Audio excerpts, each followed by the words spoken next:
Jeff and Will. And allotted at this time, of course, is Tina Traster from the Rockland County Business Journal, who we just so happen to have on our Newsmaker hotline, as Jeff likes to call it. Good morning, Tina. How are you this morning? Oh, brr. I'm okay. How is everybody out there? Cold, but we're getting through it. Yeah. Doing the best we can, of course. We've got a lot going on. Obviously, the Governor Kathy Hochul had her first State of the State this past week. So anything particularly in terms of business that you found interesting within the statement from the governor? All right. Well, I was going to start with something else, but let's start with Kathy Hochul because we did put up a story that kind of pulled out the highlights that are relevant to business. And the thing that I thought that businesses, excuse me, hold on, sorry. You all right over there? Yep. Should take note of is that in her speech, she's promised to position New York as, quote, the most business-friendly and worker-friendly state in the nation. Now, that's a big promise, granted, and, politicians do use hyperbole, but specifically, what the governor did spell out for navigating New York through the coronavirus pandemic, which is ongoing, were ways to help businesses and attract new investment. Some of the things, for example, that she, I don't know what you guys have been talking about, but she indicated a priority to help small businesses, which account for 98% of businesses statewide. For example, venture-backed startups would be allotted financial incentives to stay or relocate to New York as part of what the governor is calling a nearly $1 billion initiative for small businesses. Mm-hmm. As we know, she points out that New York has become a hotbed for tech startups, but once these fledgling companies find their wings, they tend to take flight and go to other states where I guess it's more affordable. She also proposed $100 million in tax relief for some 200,000 small businesses and a tax credit for businesses that incurred COVID-related expenses, such as outdoor dining. Big news, I guess, this caused a lot of chatter, is that she also vowed to give the hospitality industry a shot in the arm by allowing the sale, the sale of to-go drinks for bars and restaurants, essentially codifying an industry-saving program that has been introduced during COVID but had lapsed in June. Mm-hmm. This was hailed very enthusiastically by the hospitality industry because, as you know, restaurants and hospitality, the industry really had to pivot and find a way to stay relevant through the pandemic. And I actually think that is not we're not out of that woods yet as it is. Of course, that was opposed by the New York State Liquor Association, but nevertheless, she plowed forward on that, and I think that most businesses will think that that's good news. She also vowed to create a department called the Office of Workforce and Economic Development, which in collaboration with state universities and local companies would identify urgent and long-term employment needs and help train workers in these fields. Again, very important because we see all of these unfilled positions and people struggling to find trained workers. What else? She spent time around the healthcare industry, talking about spending $10 billion to prop up the state's health workforce, which has been, of course, pummeled by COVID. And what else did she offer? She also said that she wants to offer free tuition to students who are gearing up to work in high-demand health occupations and to provide stipends for those to make up for lost income while they're studying, say to become, nurses or doctors. I think a lot of her speech was very much focused on the economics of the state. She also discuss affordable housing. And one area that she waded into, which we've been talking about here on the radio, and we've been reporting on, is she said that she wanted to permit bigger apartment buildings and more density around transit lines. And we've been talking, of course, about affordable housing and some of the measures which some have viewed as extreme and others have viewed as necessary. So she went there a little bit with her speech. She talked about a 5-year plan to build 100,000 units of affordable housing. And what else? We're so very polarized. I don't know. Is it possible for?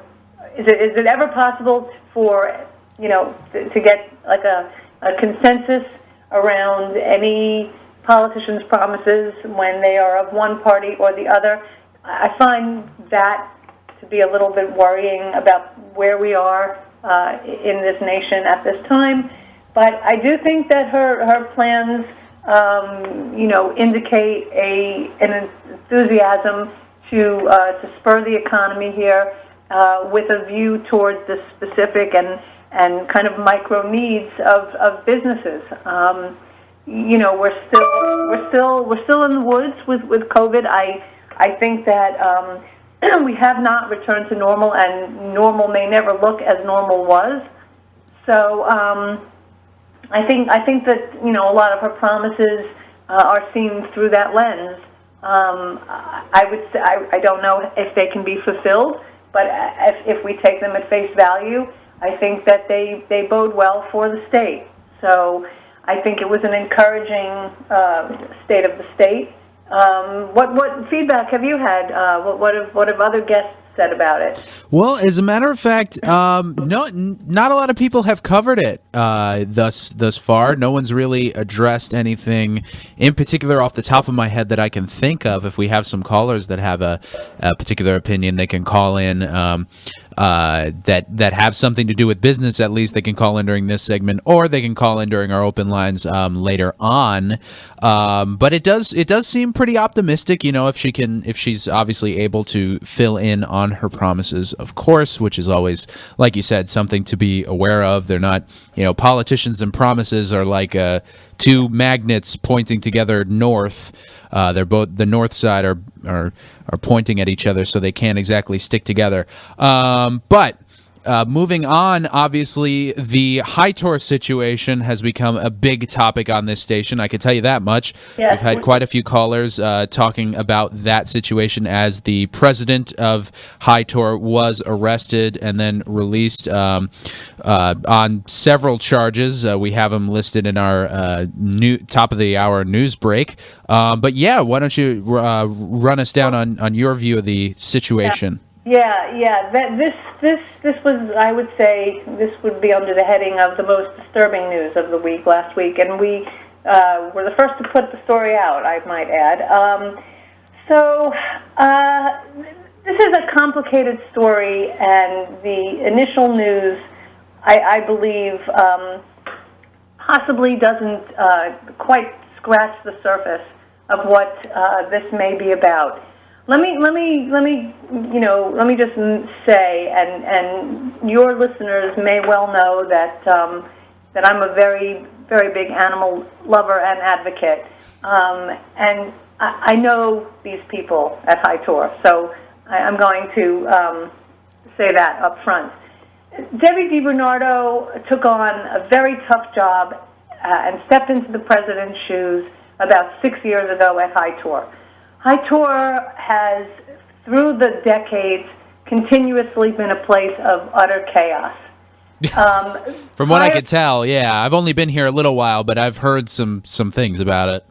She took on the very unenviable role as president in the wake of over the course of 1 year, Tor cycled through 3 presidents. Okay, she steps in, and I don't know that anybody would be qualified, but perhaps Tor has struggled in terms of its its funding and its organization. And then things really blew up in 2018 when a manager and another worker left in a conflagration and filed a lawsuit.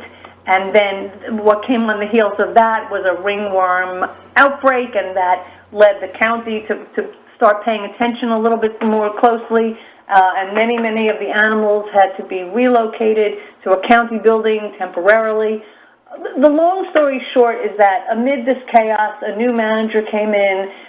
There were a lot of internal conflicts, and this case turns on. Allegedly the intake, or not the intake so much, but allegedly falsifying records about the intake of 17 kittens. Okay. From New Jersey. That's what the 17 counts are. They relate to one rescue, let's call it that. It's what I know, and what many sources have told me, and what you're going to see in the story that I will likely write this week, is that Debbie DiBernardo is a lot of things. She might not be the most organized person on the planet, or might have been out of her depth in trying to run this organization, which has all the disadvantages of had all the disadvantages of being underfunded and being in an inadequate building, which now finally is underway after years and years and years. But I think there's almost nobody who can get their mind around Debbie DiBernardo being a criminal. And amongst these charges, she's charged for 17 misdemeanors, but she's also charged on one felony count. And that's a serious thing, because these carry potential jail penalties. I don't expect to see Debbie in jail. I mean, that's editorial. That's just my opinion. It just seems that I know that there's more to this than meets the eye, that this is very unfortunate, that there's a lot of chaos going on right now. And you also have to factor in that this is all happening while there is an effort underway for Rockland Green, the former Rockland County Solid Waste Management Authority, to take over High Tor. So, we will see how this indictment plays out, and the specifics of what she's charged with. And how this rises to criminality as this becomes revealed to us. But I just have to say that for somebody who essentially who essentially has devoted herself to a thankless job that she does not get paid for, and I mean, in a situation like this, she does not enrich herself in any way. Now, is it that the indictment claims that by bringing in these animals, perhaps, and somehow she's involved in saying that they were from the county as opposed to being outside the county, impacted the finances of one of the towns? I suppose that's what's going to be looked at. But let's watch this space. I will be continuing to stay on top of the story, because I just want to say there's more to it than the headline, than the sensational headline. So very, very sensitive story, very sensitive situation, and sad, really. Yeah, ultimately, I think everybody can agree on that. I know we are a little over time, but if you have a couple minutes, we do have a caller on the line. We have Gracie. She wanted to ask you something, if you were available to stay on for just a couple minutes. Always time for Gracie. All righty. Well, Gracie, you're on with Tina Traster from the Rockland County Business Journal. Hi. Happy New Year, Tina, number one. Number two, Ronnie and I read your thing every day. Ron, it's very interesting. We like to know what's going on, so thank you. And also thank you if you're going to keep on top of this. Now, in other words, is this lady charged with stealing money? No. No, good. Okay. Not that I know her. I know nothing. I just don't like, that makes me very upset. Number two, of course, the journal news has to be a really hot headline, which sensationalism, which upsets me. But number three, what do you think? Do you think people are I'm going to sound really crazy, out to get any person that's in charge of Tor? I can't believe all these years there's not one person in Rockland County that knows who would do it and knows how to manage a business. Gracie, I'm right with you. It's incredible to me also that over these years, Tor has not been able to pull its bootstraps up, and just figure out how to run itself as a proper organization. It's had the long-term disadvantage of trying to cope with such an outdated facility. So I think that's one thing that has always given it a disadvantage. Two is it's thankless. People don't want to do this job. And three, a little insight that I happen to know. This is my philosopher's answer to your question. The problem with Tor is that it is focused around a very emotional issue, and that is animals. And people have very differing views on what to do about the most unfortunate among us, which are animals that are stray and found or surrendered, at the heart of this, it is how to stretch the finances.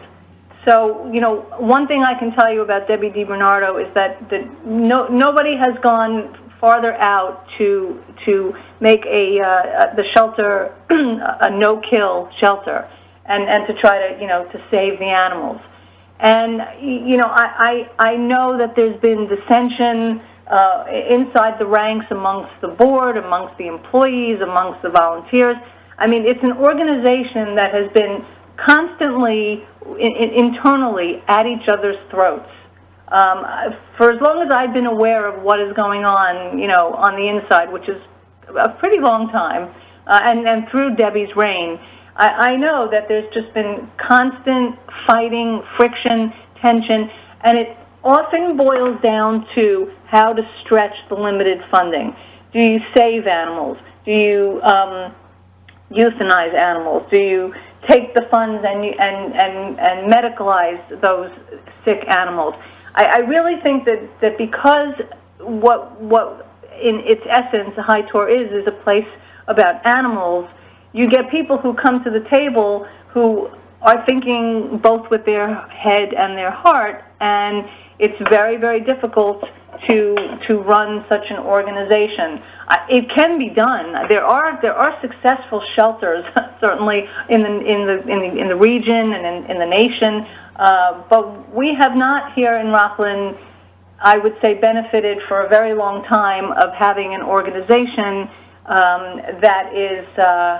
that's been on track and that's been able to. Tina, that's been working. It seems to me, I'm here 46 years in the county. And you have a much longer view on this than I do.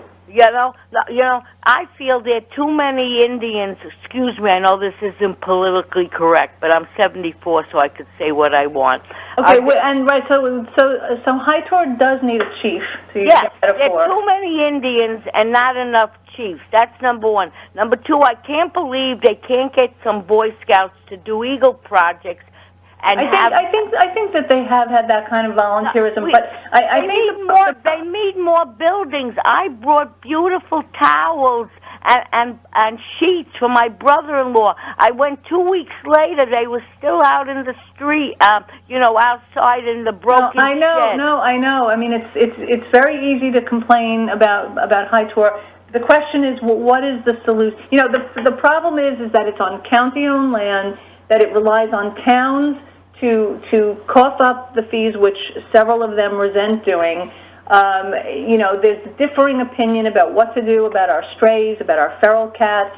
as a very small county, we can't seem to come to a consensus about what to do about High Tor. And now I can just tell you that there is definitely effort afoot for Rockland Green to take over. Howard Phillips, who is the vice president and also the supervisor of the town of Haverstraw, is pushing for this. And I believe that he has the support of Clarkstown's George Holman and possibly Teresa Kenny. So, I mean, you know, that might be... So, in other words, when you say take over, what? The structure will still be there, and they're not going to use the property for something else, are they? No, they're proposing... Rockland Green has proposed a law to expand the authorities as, quote, purposes, power, and responsibilities to include animal management services. So essentially, they would be in charge of High Tor. That's what's being talked about. That sounds good. Tina, thank you so much. I appreciate it. Because this really has to be... resolved. Resolved, definitely. I was thinking of another very good. It has to be resolved because, as I said, I can't believe the mess. It is a mess. It's been a mess for a long time. You know, I think those of us who've been keyed into the animal world have known this. It's heartbreaking. I don't know what it takes. Like I've thought many times before we're at the boiling point and something will finally change. And in the time that I've been here, I haven't really seen a significant change. So it may be that this now is where the bubble bursts. Well, I hope so, because those three people you mentioned, the three supervisors, well, I have a lot of respect for them. I really do. You need an organized person that's not going to take baloney. And on that happy note, I'll say goodbye. All right. Have a great day, Gracie. Bye-bye, dear. You too. And thank you so much, Tina, for joining us on this edition of the morning show. We will talk to you next Monday, same bat time, same channel. Have a great week. Same to you. Stay